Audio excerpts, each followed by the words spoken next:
অনেক নাটকীয়তার পর FIFA football বিশ্বকাপে অংশগ্রহণ করতে যাওয়া ইরানের ফুটবলাররা অন্যতম আয়োজক যুক্তরাষ্ট্রের ভিসা পেয়েছেন।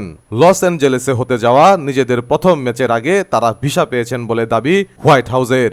এর আগে ইরানের মেক্সিকান রাষ্ট্রদূত আবুল ফজল পাসান্দিদেহ ম্যাচের 10 দিন আগেও ভিসা না পাওয়ার অভিযোগ করেছিলেন।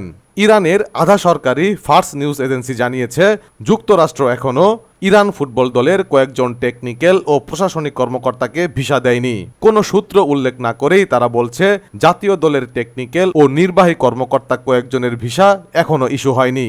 এখন পর্যন্ত তাদের ভিসা দিতে অস্বীকৃতি জানিয়েছে যুক্তরাষ্ট্র। 1930 সাল থেকে বিশ্ব ফুটবলের সর্বোচ্চ এই প্রতিযোগিতা অনুষ্ঠিত হয়ে আসছে, কিন্তু এবারই প্রথম যুদ্ধ পরিস্থিতির মাঝে প্রতিপক্ষ দেশকে কোনো আয়োজক দেশ স্বাগত জানাতে যাচ্ছে। তেহরান অবশ্য শুরু থেকেই তাদের বিশ্বকাপ ভেন্যু সহ আয়োজক মেক্সিকোয় সরিয়ে নেয়ার দাবি জানিয়ে আসছিল। ভিসা জটিলতার কারণে শেষ মুহূর্তেও আরিজোনা থেকে মেক্সিকোর তিজুয়ানায় খেলা সরিয়ে নেয়ার জন্য দেন দরবার অব্যাহত রেখেছে ইরান। রোববার তাদের তিজুয়ানায় পৌঁছানোর কথা রয়েছে। যুক্তরাষ্ট্রের পরিবর্তে পশ্চিম মধ্যপ্রাচ্যের দেশটি সেখানে বিশ্বকাপের প্রস্তুতি ক্যাম্প করবে।